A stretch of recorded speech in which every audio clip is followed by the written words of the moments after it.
¿no?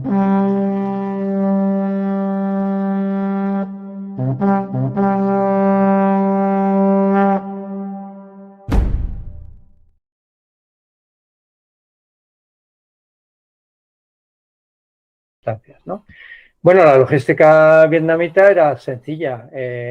La obtención, ¿dónde estaba? En China y en Laos, que son los que le suministran pues, el material, el armamento, el equipo, prácticamente todo. Atraviesa la frontera sin demasiado problema, porque la frontera con China no es atacada por Estados Unidos, porque bueno, no quieren involucrar a China en el conflicto, obviamente. Y hasta ahí sin problema. Y luego es distribuirlo hacia el sur. ¿Y cómo se distribuye hacia el sur? Pues básicamente a través de lo que se conoce, la famosa ruta Ho Chi Minh, ¿no? Claro, la imagen que tenemos de la ruta Ho Chi Minh es un sendero que atraviesa la selva, por el que van porteadores, En bicicleta, casi. llevando, Muchos, llevando a la espalda una carga y ya está, ¿no? no, lo de Bueno, la bicicleta yo creo que es para mí lo más icónico. sí, no, la bicicleta también, pero la bicicleta al principio no la usaban. Bueno, al principio esto es así, efectivamente, la ruta Ho Chi Minh inicialmente son porteadores que van en grupos de 50 con un guía. Cada 50 hay un guía que les indica por dónde ir. Cada guía solo conoce un tramo de la ruta, con lo cual, si por ejemplo un guía es capturado por los estadounidenses, no va a poder decir de la ruta más que el tramo que él conoce, porque no conoce los demás tramos. La ruta va cambiando cada vez, no son caminos fijos. Y estos porteadores pues llevan aproximadamente unos 25 kilos de carga. Ten en cuenta que el vietnamita tampoco es de compresión excesivamente No. fuerte, pues bueno, tampoco puede llevar una cantidad de peso muy grande. Pero recorrían entre 24 kilómetros y 14, dependiendo de las características del terreno cada día, que por esos terrenos tan hostiles, pues Tiene mucho mérito. son distancias muy meritorias. De hecho, bueno, pues sufrían mucho estos porteadores, lo pasaban verdaderamente mal, ¿no? Bueno, el siguiente hito es el uso de la bicicleta. Efectivamente, utilizan las bicicletas y con bicicletas pueden llevar casi 70 kilos. Las bicicletas se ha visto perfectamente en algunas fotos, no eran ciclistas, No, eran no, lo usaban de porteadores transporte. a Sí, pie sí, sí, que sí. llevaban una bicicleta en la mano y la bicicleta servía para llevar. O sea, la bicicleta la usaban como si fuera un carrito, ¿no? Sí, de hecho Para... en la foto que estoy poniendo ahora mismo tienen unos palos para mantenerla, porque con todos los sacos de comida que llevan, no pueden... Efectivamente. Ay, se ve muy bien esa foto, ¿no? Muy buena. Pues ese es el siguiente hito. Pero por la ruta Ho Chi Minh acabaron circulando camiones y acabaron transportándose, por ejemplo, carros de combate. O sea que es mucho más la ruta Ho Chi Minh que una ruta de simples portadores, que es un poco la imagen icónica, efectivamente, que vemos siempre, pero que no era solo eso. A través de la ruta, bueno, por cierto, los camiones, ¿no? La mayoría de ellos, o los que preferían utilizar los vietnamitas, eran camiones americanos, capturados en Corea, que los chinos habían capturado en Corea y les habían cedido a los Ah. vietnamitas. ¿Eh? Sí. Podrían ser también, Y, claro, o coreanos o americanos que fueron a Rusia, de Rusia de la URSS fueron a China y de bueno, China. sí, bueno, probablemente también También, también. cedidos por Rusia, pero fundamentalmente eran camiones capturados en Corea por los chinos que les cedieron a los vietnamitas. Porque los vietnamitas preferían utilizar los camiones americanos que los camiones rusos. Los Molotov rusos, que eran los que les dio la URSS, eran peores. Camiones eran menos robustos, Sí. eran menos fiables, entonces utilizaban fundamentalmente camiones americanos, ¿no?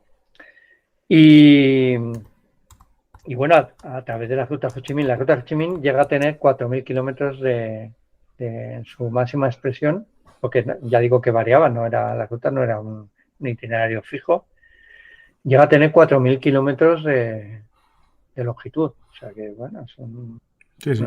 un logro importante, ¿no? Y a lo largo de esos 4.000 kilómetros, pues había campamentos, había depósitos de suministro, había talleres de mantenimiento, había hospitales, muy parecidos a la foto que te has puesto a lo mejor, pero había hospitales para atender pues, a estos porteadores. Evidentemente sufrían mucho de lesiones o de llagas o de cosas de este tipo, y sufrían mucho también de malaria. Porque claro, al moverse por la selva y tal, pues se contagiaban de malaria. Entonces, bueno, había hospitales para atenderlos, ¿no? De hecho, en el canal, uno de los primeros vídeos que hice fue Ratas de túnel, guerra subterránea bajo la selva, en la que cuento un poco, junto con Esaú, soy de los que yo hablé cuando tenía tiempo, en el que hablamos un poco de estas, bueno, hospitales, almacenes, Sí, todo bajo tierra, sí. y que es un programa que recomiendo a la gente, si no lo vio, que lo viese, porque está muy chulo, yo creo. Y muchos estaban en Vietnam del Norte, pero también cerca de las bases americanas en Vietnam del Sur. Estaban por todos sitios. Se movían por todo, movían por todo Vietnam, efectivamente. Y bueno, muchas de estas instalaciones de la ruta Ho Chi Minh estaban así, bajo tierra, perfectamente camufladas, eran casi imposibles de localizar. Bueno, funcionó muy bien. Es decir, la logística vietnamita funcionó muy bien a su nivel y para sus necesidades, pero funcionó muy bien. Y los americanos invirtieron mucho tiempo, mucho dinero y mucho esfuerzo en acabar con esta logística vietnamita. Ellos pensaron que era uno de los puntos vulnerables de Vietnam del Norte, atacar su logística, y lo intentaron. El intento, bueno, hicieron sobre todo dos intentos muy grandes. Uno es lo que se conoce como la operación Rolling Thunder, trueno rodante, se podría traducir, que esta intentó pues directamente destruir la industria y las comunicaciones de Vietnam del Norte para evitar colapsar su logística. Bueno, es una operación que se mantiene durante 3 años. Ahora tengo algunos datos, lo voy a leer. Es una operación aérea. Lo que se intenta es, bueno, básicamente es bombardear toda la industria y las vías de comunicaciones no vietnamitas. Se hicieron 300.000 misiones. Se lanzan 860.000 toneladas de bombas. Se pierden 922 aviones. O sea, los americanos pierden en 3 años, pero en esta operación 922 aviones. Y el coste que se calcula, bueno, no deja de ser una estimación, es de 1.247 millones de dólares. Madre mía. De la época. Siempre hay que decir de la época porque no son de hoy. Para unos tallerinos que debían ser Manolo y Pepín con un torno y una frazada. Claro, es que el problema es que por cada dólar que destruían a los vietnamitas gastaban 9,6 dólares. Es decir, totalmente ineficiente esta operación, ¿no? Y además no consigue colapsar la logística vietnamita. Aunque les hace mucho daño, evidentemente, no consigue pararla. Y lo que hacen los vietnamitas simplemente es que cuando no tenían posibilidades logísticas de hacer una operación de cierta envergadura, pues no la hacían. Se quedaban latentes hasta que podían hacerla. Ellos se podían permitir eso. Es decir, el problema de los enemigos asimétricos es que juegan con el tiempo. Ellos, el tiempo corre a su favor. Sí. Ellos pueden esperar. Entonces, que no tengo logística para hacer una operación, pues no hago nada.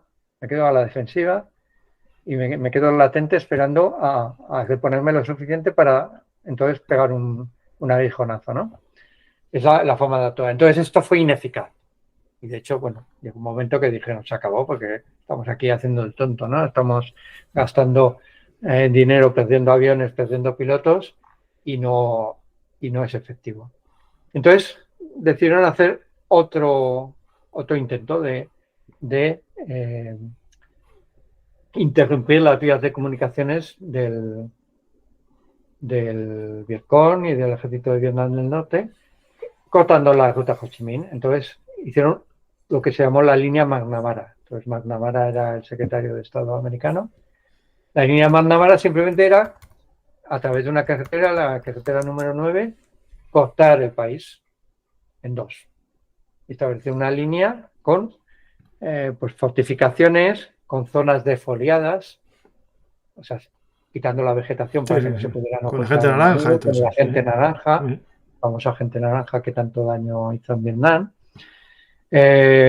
con sensores eléctricos, sensores que avisaban en cuanto se movía un vehículo por la zona, y entonces automáticamente los Phantom o helicópteros artillados o Hércules transformados en vehículos, en aviones de ataque, pues atacaban esos camiones y los destruían. Se destruyeron una variedad de camiones, miles de camiones vietnamitas. Y bueno, esta línea funciona razonablemente bien de día, pero funcionaba mucho peor de noche. Es decir, de día los vietnamitas prácticamente no eran capaces de atravesar la línea McNamara, pero de noche pasaban prácticamente sin ningún problema. Claro, esto al final pasa mucho en las guerras, cuando ya no puedes con el enemigo, ¿no? Haces estas líneas como las trochas que hicimos España en Cuba. Claro, sí, el concepto es similar. Y en la guerra de Argelia, que tengo un programa que he grabado, que lo publicaré algún día, hicieron también los franceses algo muy parecido para evitar, y no funciona al final.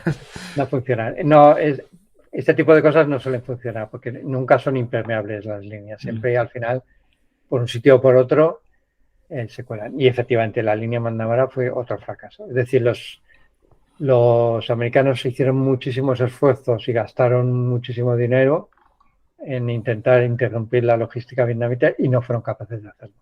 Y esto es también una enseñanza para conflictos posteriores, porque es prácticamente imposible agotar la logística de un enemigo asimétrico. Y el ejemplo podría ser Afganistán. En Afganistán no se pudo acabar tampoco con la logística claro, una logística muy rudimentaria, muy básica, pero precisamente... Pero por eso está el secreto de su éxito. En eso tiene su fuerza, que es prácticamente imposible de destruir, ¿no?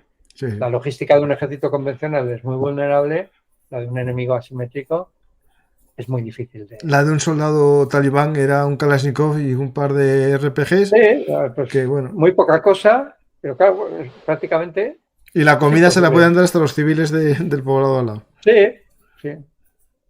No, en Afganistán también se hicieron esfuerzos por decir, bueno, pues les cortamos el cordón umbilical para que no tengan esa capacidad. Bueno, imposible. Imposible. Sí. En Afganistán fue imposible también. Y es una enseñanza que, bueno, yo creo que tenemos que tener. Y básicamente, bueno, esto era lo que yo quería contar. No sé si